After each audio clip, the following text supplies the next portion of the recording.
how do you like me now? Today, I thought we would see how I like the Delta Dolcevita.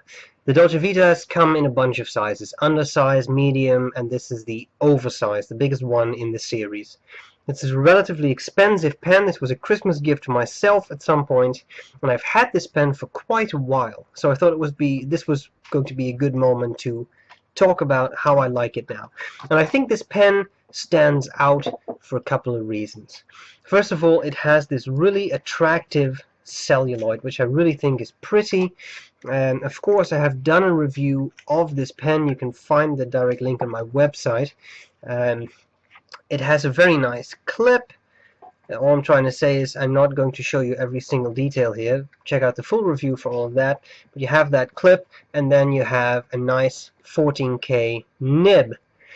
And the interesting thing with this pen is that Eric from FP Geeks has, or had one too, and we were discussing this when we were in DC, and oops, I just hit my laptop, and he said, oh, I always use it with a converter, and I didn't even get a converter with mine. I always use it as an eyedropper. And that's the interesting thing. Mine came with a bottle of ink and a desk stand, which I think is no longer supplied, but also an eyedropper, and that's how I fill it.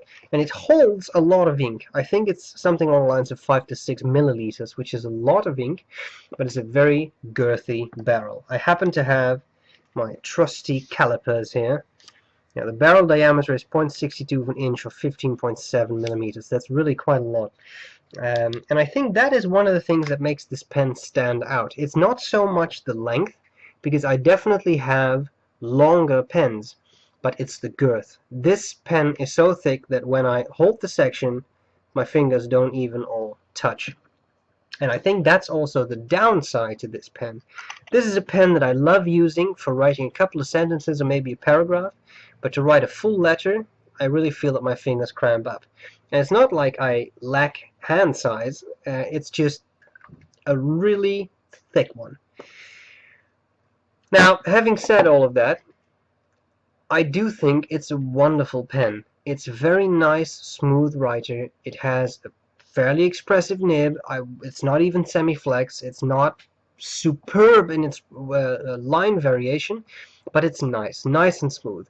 One thing I'd also like to point out that I very much appreciate is the fact that the feed is ebonite. And the only reason I mention that is not because of superior ink flow or anything, but at some point this pen just stopped writing. I don't know what happened, but it just didn't write anymore.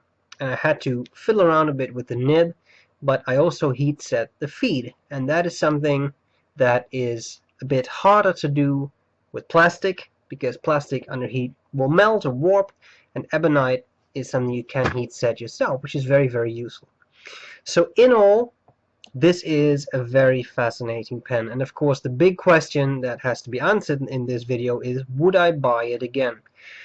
Well, one thing I will say is I don't find myself taking this out a lot. Actually, this is always at home, and the reason is that it's so girthy, it doesn't fit in every pen pouch I have, and secondly, it's so big that I can't use it for longer periods of time. I can't write with it for longer periods of time. And that means that I typically prefer other pens, and some of those have bigger sections too, but this one really is extremely girthy. Again, trusty calipers. Section diameter is 14.1 millimeters, or 0.55 of an inch, and it ranges all the way up to 14.7 or 0.59 of an inch, and that's really a serious section. Having said that, I would buy it again. And the reason for that is just the gorgeous looks, the really nice finish, the very pleasant nib, and the fact you can use it as an eyedropper. Because I have a broad nib, it uses quite some ink, and it takes weeks and weeks for this one to run out of ink. The reason being, quite simply, that it has a barrel full of ink. Much more than a converter, and by the way, you can stick in a converter. I can do it with this one too. So there you have it. Now, what I'll do is a quick writing sample, just to show you how it writes right now. And that's all there is to it. I hope this updated view on the Delta Dolcevita Oversize was useful, and I'll gladly see you later. Bye bye. Okay, so the Delta Dolcevita Oversize.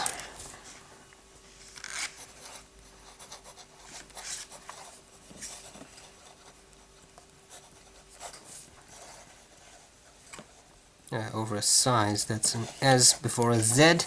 And this is Kaweco Blue. Now, I think this is a nice wet writer. It is a bit of a gusher.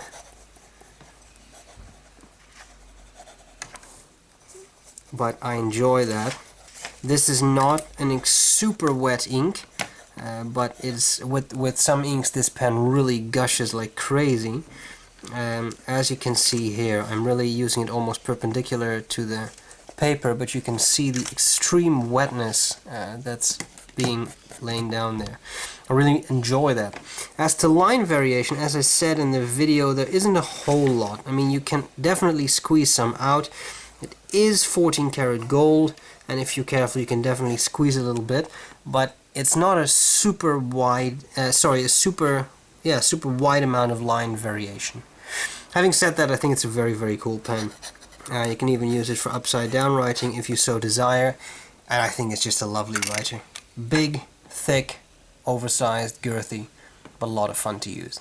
Guys, I hope this was useful, and I'll gladly see you later. Bye bye.